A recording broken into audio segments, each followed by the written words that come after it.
네, 여러분 안녕하세요. 방금 1분 전 미국 PPI 생산자 물가 데이터가 발표됐습니다. 현재 9시 31분, 바로 즉시 분석할 수 있도록 하겠습니다. 자료 바로 보도록 하겠습니다. 자, PPI 물가 상승률이 5.4%를 기록했습니다. 보신 것처럼 4.3, 5.7, 6.5로 생산자 물가가 상당히 강하게 치솟는 흐름이었다가 이제 6.5에서 5.4로 전월과 전전월 숫자보다도 낮은 생산자 물가 상승률을 보였습니다. 두 번째, 이 생산자 물가 상승률은 시장의 기대치가 6.2%였어요. 기대치를 밑도는 물가 상승률입니다. 심지어 이 기대치 자체가 굉장히 안정적이었거든요. 전월보다도 낮은 어, 물가 상승률을 기록할 거야 했는데 그 낮은 기대치마저도 크게 밑도는, 그죠? 굉장히 강하게 물가 상승률이 떨어지는 그런 흐름이기 때문에 시장은 매우 안도하고 환호성을 지르지 않을까라는 생각을 먼저 여러분께 전해드립니다. 자, 이어서 근원 PPI 물가 상승률을 살펴보도록 하겠습니다. 근원 물가 상승률 같은 경우는 4.9, 4.9에서 4.7로 떨어졌습니다. 굉장히 높은 근원 물가 상승률의 흐름을 보이다가 뚝 떨어진 겁니다.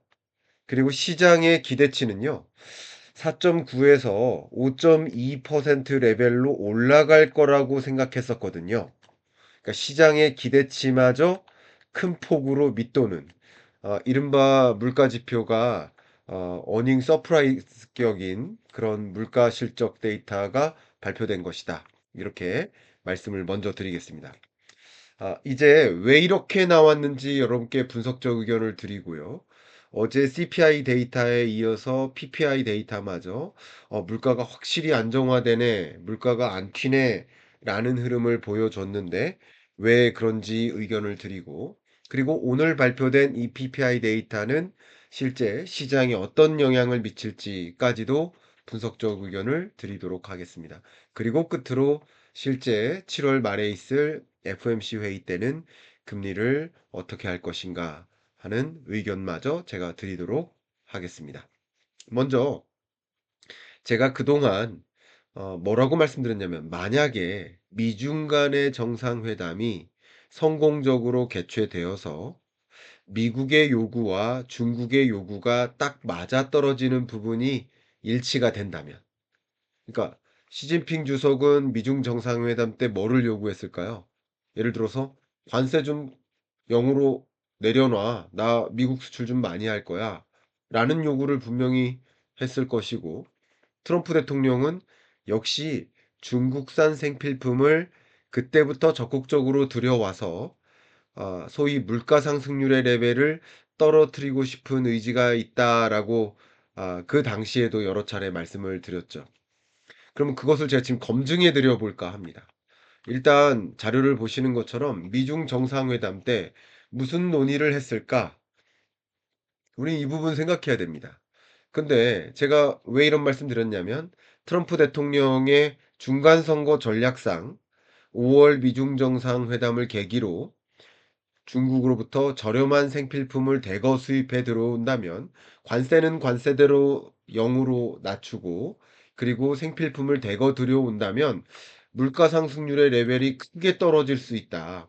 왜냐면 이 물가 상승률의 개념은 전년 동월 대비 가격의 등락률인데, 전년에는 소위 미국으로서는 중국으로부터 수입을 안 했었어요. 중국은 대미 수출이 없었어요. 근데 이제 드디어 중국산 생필품을 대거 들여오니까 물가 상승률의 레벨이 뚝뚝 떨어질 수 있겠죠. 그 부분이 정말 사실인지를 제가 어제도 CPI 데이터가 나왔을 때 그것을 근거로 삼을 수 있겠다라는 의견을 잠깐 드렸는데, 제가 데이터를 또 추계를 해서 여러분께 근거를 한번 설명드려 보도록 하겠습니다. 자, 일단 어제 발표됐었던 CPI 데이터 같은 경우도 제가 굉장히 그럴 것이다라고 짐작하게 만들었었던 배경이 보시는 것처럼 에너지 물가의 기여도가 중동 전쟁 이후 0.8, 1.3, 1.8, 1.2% 포인트로 강하게 물가를 끌어올리는 요인이었어요. 근데 이 에너지 물가가 나머지 물가로 전이된다면, 그죠? 지푸라기에 불이 옮겨 붙고 나뭇가지에 옮겨 붙고 산 전반에 걸쳐서 불이 옮겨 붙는다. 그러면 인플레이션이라고 하는 거죠. 단순히 국제 유가 상승으로만 끝나면 인플레이션이라고 하지 않아요. 이해가시죠? 나무 하나 타고 말면 산불이라고 하지 않아요. 바로 그런 건데, 재미있게도 국제 유가 상승이 그 밖에 나머지 근원 상품 물가나 근원 서비스 물가로 소위 옮겨 붙지 않았어요. 특히 6월 물가 상승률이 근원 물가 상승률, 특히 근원 상품이나 근원 서비스 물가 상승률의 각각의 기여도도 오히려 떨어졌어요. 자, 이것은 어떤 이유일까? 적어도 원유 가격이 오르고 농약 가격이 오르고 비료 가격이 오르고 뭐 고기값이 오르고 뭐 식당 뭐 서비스 가격이 오르고 인건비가 오르고 뭐 이런 식으로 될 텐데 오히려 떨어지는 것은 뭘까? 중국산 생필품을 대거 들여온 그 효과가 아닐까라는 추측성 의견을 드렸었던 적이 있죠. 근데 그때는 제가 근거 없이 말씀을 드렸기 때문에 그렇게 추정된다라고 말씀을 드렸는데 이제 오늘 오후에 데이터를 한번 분석해 봤습니다. 중국의 대미 수출 추이예요. 보시는 것처럼요. 5월 달 들어서 베이징 정상회담이 개최되는 그 당월, 그때 일부 IT나 뭐 소비재나 이런 관세 유예 조치를 발동시켰고, 이때 수출이 급등했습니다. 보시는 것처럼 수출이 1월, 2월, 3월 마이너스 증가세를 유지하다가, 그죠? 4월 들어서 11.3% 증가하고 전년 동월 대비 5월 들어서 35.3% 증가하고 6월에도 13.9%면 굉장히 높은 증가율이죠. 그러니까 중국의 대미 수출이 어, 미중 정상회담을 앞두고 그리고 미중 정상회담 당월 그리고 그 다음 달 대거 늘어난 것을 확인할 수 있습니다. 실제 지금 보여드렸던 6월은요. 중국의 대미 수출로서 올해 최고치입니다. 보시는 것처럼 435억 달러 최대치입니다. 반도체, 컴퓨터 이런 컴퓨터 부품, AI 또 IT에 들어가는 각종 부품 이런 수요가 폭발했거든요. 그리고 이런 것을 프론트 로딩이라는 표현을 쓰는데 프론트 로딩 그러니까 수입 장벽이 낮아졌잖아요. 5월, 6월에. 그리고 언제 다시 수입 장벽이 올라갈지 몰라 하니까 대미 선적 물량이 폭발적으로 늘어나는 일이 있어요. 프론트 로딩. 이게 한국어로 굳이 표현하면 밀어내기 수출, 밀어내기 선적 이런 일이 일어난 거예요. 5월, 6월에. 그러니까 제가 의견을 드린다면 25년에는 중국산 생필품이나 IT나 부품이나 컴퓨터가 들어오지 않다가 이제 중국산이 대거 들어오기 시작하니까 소위 6월에 PPI 물가 상승률이 상당 부분 꺾이는 거예요. 그러니까 소비자 물가 상승률이나 생산자 물가 상승률 마저 꺾이는 겁니다. 이게 결과적으로 미중 정상회담에서 시진핑 주석도 원하는 거고 관세 내려라. 대미 수출할래. 시진핑 주석도 원하는 거고 어쩌면 트럼프 대통령도 물가 안정화 조치를 유도하기 위해서 이것을 도입한 것이다.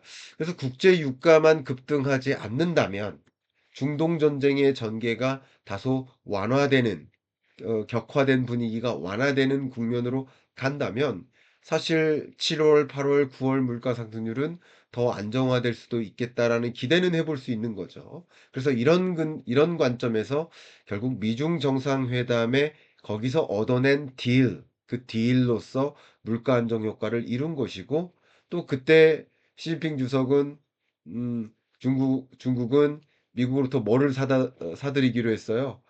대두, 옥수수 뭐 이런 거. 그죠? 그게 트럼프 대통령 입장에서는 정치적으로 굉장히 중요하니까 말이죠. 이런 겁니다. 그래서 이게 물가 안정 효과로 나온 것이다라고 저는 분석됩니다. 어제는 이런 데이터 없이 말씀드렸기 때문에 추정됩니다라고 말씀드렸고, 오늘은 이 물가 안정 효과가 결국 미중 정상회담의 딜로서 나타나는 것이다. 라고 말씀드리겠습니다. 이게 제가 한 올해 초부터 이런 시나리오가 있을 가능성이 굉장히 높다라고 의견을 드렸는데, 실제 그런 모습들이 나타나고 있어서 저는 개인적으로 좀 뿌듯하다 스스로 그런 생각을 좀 합니다. 아마 그런 이야기 제가 여러분께 해드렸던 거 많이 기억하실 겁니다. 다만 중동 정세가 아직 불안합니다. 국제 유가가 다시 급등할 수도 있어요. 그럼 중동 정세가 불안하게 전개되면 아직 끝날 때까지 끝난 게 아니다라는 말씀을 드릴 수 있을 것 같아요. 자, 중동 정세가 불안하기 때문에 국제 유가, 현물 가격입니다. 이렇게 치솟았다가 떨어졌는데, 제가 말씀드린 게 국제 유가가 떨어지더라도 중동 전쟁 발생 이전 수준으로 떨어지지는 않는다라고 말씀을 드렸는데, 예, 그 정도로 떨어지지는 않았어요. 그리고 최근에 중동 정세, 소위 호르무즈 해협을 봉쇄하고 재봉쇄하고 하는 조치, 그리고 걸프 국가들 내가 원래 호르무즈 해협 통행료 받으려고 했는데, 너네가 대미 투자를 단행한다면 호르무즈 해협 통행료 안 받을게. 받겠다고 한 다음날 다시 타코해 버렸어요. 자, 이게 어떤 이야기예요? 똑같습니다. 25년에도 상호관세 때릴래. 근데 상호관세 줄여줄까? 그러면 대미 투자해. 똑같죠. 통행료 받을래. 통행료 안 받을까? 대미 투자해. 그래서 중동 산유국들로부터 대미 투자를 대거 이끄는, 그리고 아마도 트럼프 대통령은 연설에서 오는 17일 연설에서 아마도 대국민 연설 그 현장에서 이런 이야기를 하지 않을까. 내가 중동 전쟁을 어, 상당한 성과로 이뤄냈다. 걸프국들이 이만큼 투자하기로 했다. 아마 그런 식으로 정치적으로 또 이용할 것으로 생각합니다. 어쨌든 이 중동 전세가 불안한 움직임으로 간다면 지금 다시 치솟기 시작하는 이 국제 유가가 더 치솟을 수 있죠. 더 짧은 구간으로 제가 살펴본다면 국제 유가, 이거 선물 가격 중심이에요. 그러니까 맞는 데이터입니다. 이렇게 치솟았다가 상당 부분 안정화되는 듯 했는데 다시 올라간다. 그러면 생산자 물가나 뭐 소비자 물가도 다시 올라갈 여지는 있죠. 제가 안도해도 된다 이런 말씀은 아닙니다. 왜 그걸 제가 강조하느냐 보시는 것처럼 국제 유가의 흐름과 그리고 CPI 데이터에 기여하는 기여도가 거의 맞물려서 돌아가죠. 그만큼 국제 유가는, 원유는 소비자 물가에 지대한 영향을 미친다라는 말씀을 드리고, 제가 하도 많이 말씀드렸지만 우리 몸의 7, 80%가 물이지만 우리 주변을 둘러싼 7, 80%가 다 원유로 구성된다. 이렇게 말씀드렸죠. 그러니까 원유 가격이 오르면 소비자 물가 상승률은 다시 튀어오를 수 있습니다. 그리고 오늘 발표된 이 물가 데이터, 또 어제 발표된 CPI 데이터, 둘 다 6월 물가예요. 그러니까 6월까지는 국제 유가가 크게 떨어졌고, 그 밖에 원자재 가격이 떨어졌기 때문에 물가 상승률을 크게 떨어뜨리는 때도 기여를 했다. 그러니까 국제 유가 하락도 기여를 했을 것이고, 저의 판단은 중국으로부터의 생필품이나 각종 가전이나 IT 기기 부품, 이들을 대거 수입하면서 상당 부분 PPI 물가 상승률을 떨어뜨린 것이다라고 저는 분석됩니다. 두 가지 효과가 다 작용됐다라는 의견을 드리고 싶습니다. 자, 이제 물가 상황을 다시 한번 진단해 보고 오늘 발표된 이 PPI 데이터가 결국 금융시장에는 어떤 영향을 미칠 것인가, 그 부분을 의견을 드리도록 하겠습니다. 당연히 시장이 환호하게 만드는 그런 지표 발표인 거죠. 자, 어제 발표된 CPI 데이터도 그 영상 올라가 있으니까 안 보신 분은 또 확인하시면 좋겠고요. 저는 이번에는 짧게만 가겠습니다.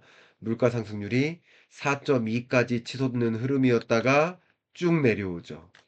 근원 CPI 같은 경우도 상당히 올라가다가 쭉 내려가죠. 이것은 단순히 국제유가 하락만의 문제는 아니다. 왜냐하면 국제유가가 떨어진다 하더라도 여전히 높은 기여도를 갖고 있어요. 아까 기여도 보셨죠?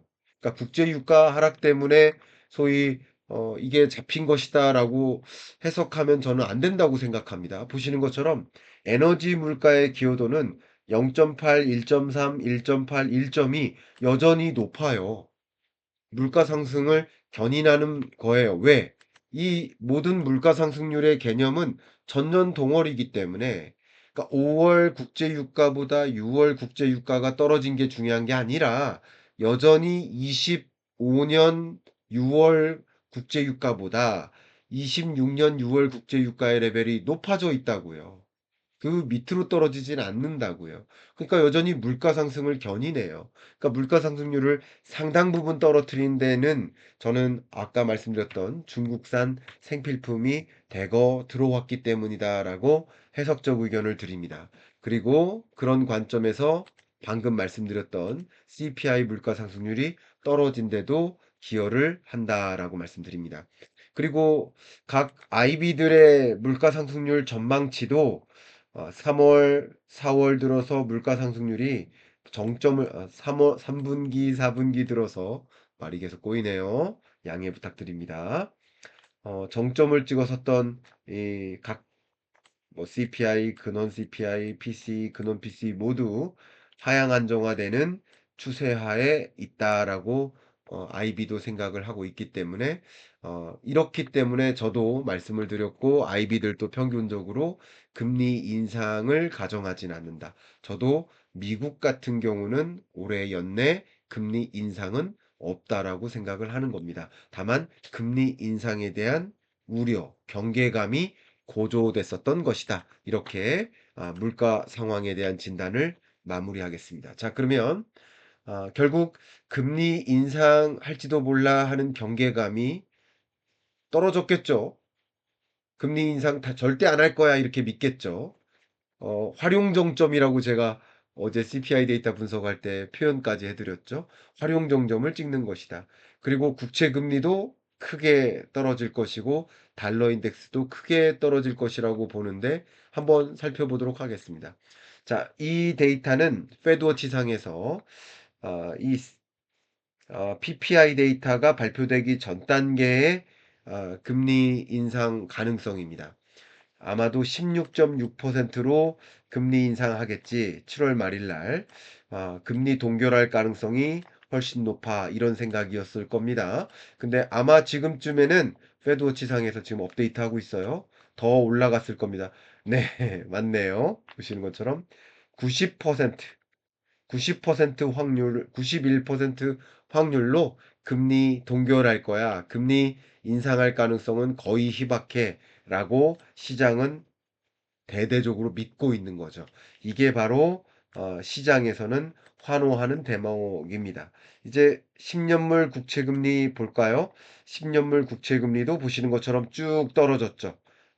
이때 소위 CPI 데이터가 어제 발표될 때도 쭉 떨어졌다가 PPI는 또 어떻게 나올지 몰라 좀 걱정돼 경계감이 여전히 올라가는 국면. 이때가 주가가 상승하는 주가가 빠지는 국면이에요.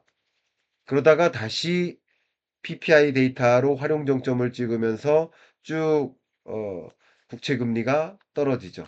달러 인덱스 같은 경우도 같은 흐름을 보일 거라고 저는 판단을 하는데요. 한번 보겠습니다. 키워 본다면 네, 제가 업데이트를 해보고 그러면 다른 이변이 없는 한 네, 그쵸? 네, 달러 인덱스가 역시 떨어지네요. 쭉 떨어지죠? 네, 이런 흐름을 보입니다. 그래서 기본적으로 오늘은 다른 것들이 변함이 없다면 다른 어떤 큰 변수가 없다면 기본적으로 뭐 증시도 뭐 긍정적이라고 해석할 가능성이 높겠다라고 의견을 드려봅니다. 자, 이제 끝으로 제가 말씀드렸었던 실제 기준금리 뭐 인상 단행할까? 이 질문에 대해서 답변을 드립니다. 미국은요, 제가 계속 강조했던 것처럼 기준금리의 레벨이 이미 높아요. 금리를 많이 안 내렸다고요. 금리를 많이 안 내린 상태, 여전히 물가 안정을 유도할 만한 높은 금리를 운용하고 있다고요. 그러니까 물가 상승률이 나름 3.5% 정도 나온다 하더라도 굳이 금리 인상으로 대응할 필요가 없는 상황이다. 다만 우리나라는 기준금리를 이미 많이 낮췄기 때문에 한 3.5% 수준의 물가 상승률을 만나면 금리 인상으로서 대응해야 될 상황이다. 이게 저는 실질 기준금리의 개념이라고 말씀드렸죠. 제가 개념적인 거 설명 안 드렸기 때문에 짧게만 말씀드리면 PPI는 생산자 물가고 생산자 물가 상승이 이어지면 2~3개월 후에 CPI 물가 상승세를 견인해요. 소비자 물가를. 그쵸? 그러니까 쉽게 말하면 PPI는 도소매 물가다라고 생각하고요. 도소매 물가 상승률이 떨어지면 소비자 물가 상승률이 떨어질 수 있겠죠. 그렇게 소비자 물가가 중요한 것이고 7월 말에 발표될 PCE 소비자 물가 상승률이 가장 중요한 것인데 결국 CPI 데이터로 보나 PPI 데이터로 보나 앞으로 7월에 발표될 6월 PCE, 8월에 발표될 또 7월 PCE는 다소 안정적인 흐름을 가져갈 가능성이 높겠구나. 단 국제 유가가 7월 중에 대대적으로 상승하는 일이 없다면 말이죠. 그러면 중동 정세가 불안 일로로 치닫지만 않는다면, 근데 중동 정세가 불안하게 또 전개된다. 그럼 국제 유가가 뭐 굉장히 강하게 오른다. 그리고 8, 9월에는 재고가 많이 소진된 상태예요. 여기서 국제 유가가 오르면 어, 비싸진 원유를 이제 사들여야 되니까 그때부터 본격적으로 물가 상승이 있을 수 있어요. 러우 전쟁 때도 5~6개월 후에 2차 국제 유가 파동이 있었거든요. 그러니까 그런 일이 있을 수 있어요. 그것은 재고를 상당 부분 소진해 왔기 때문에 그래요. 네, 이 정도로만 말씀드리겠습니다. 그런 불안 요인은 있지만 지금으로서는 오늘 데이터 상으로는 금리 동결 가능성이 지대하다라고 의견을 드리고 향후 8월, 9월에 발표되는 데이터가 상당 부분 물가 안정의 흐름을 만약에 보여준다면 뭐 케빈 워시 체제 하에 연준은 금리 인하 움직임으로까지도 가져갈 수 있겠다 하고 의견을 드려봅니다. 자, 이제 미국의 FOMC 회의는 한국 날짜로 30날이에요. 30일 새벽 3시. 새벽 3시에 일어나는 남자 하면서 소개를 할 겁니다. 그때도 1년에 8번 새벽 3시에 일어나는데 26년에 5번째 새벽 3시에 일어나서 분석 의견 드리는 날일 것이고 이때는 동결일 것인데 케빈 오씨가 얼마나 통화정책 프레임워크를 바꿔나갈 것인지 주목해 볼 필요가 있겠고요. 그리고 한국의 통화정책 방향 결정 회의는 7월 16일 내일입니다. 내일 10시에 제가 어떻게 분석할 것인지 기대해 주시고요. 즉시 분석 10시 정도에 맞춰서 발표되자마자 말씀드리겠습니다. 두 가지 공지사항 말씀드리면서 마무리할까 합니다. 김광석의 경제학교 홍보 말씀드립니다. 제가 매일 아침 등굣길 뉴스를 전해드려요. 매주 한 번씩 줌 수업을 해드립니다. 그리고 월간 전망 수업, 오프라인 특강을 한 번씩 해드립니다. 경제학교에 조인하시면 더 깊이 있게 경제 공부에 빠져볼 수 있고요. 주변 여러분 동료들은 어떻게 질문하고 어떻게 답변을 듣고 어떻게 또 지식을 갖고 나누는지 하면서 더 시너지가 날 수 있을 거라고 생각합니다. 경제학교 찾아와 주시길 바랍니다. 그리고 이 경제학교에서 주최하는 7월 25일 오프라인 특강 주제는 이제 8월부터 트럼프의 중간선거 전국으로 들어가는데 정말 대규모 유동성을 쏟아부을 것인가? 그러면 그것은 어디로 향할 것인가? 굉장히 중요한 주제죠. 이 부분은 경제학교 구성원 여러분들은 자동 참석입니다. 그러면 경제학교에 조인하기는 부담스럽지만 이 월간 특강만큼은 꼭 오고 싶다 하시는 분들께 20분에 한정해서 여러분을 모실 수 있겠습니다. 제가 월간 전망 수업 등을 통해서 5월 월간 전망 수업 때 6월에는 변동성 장세가 옵니다. 6월 월간 전망 수업 때 7월에는 더 큰 변동성 장세가 옵니다.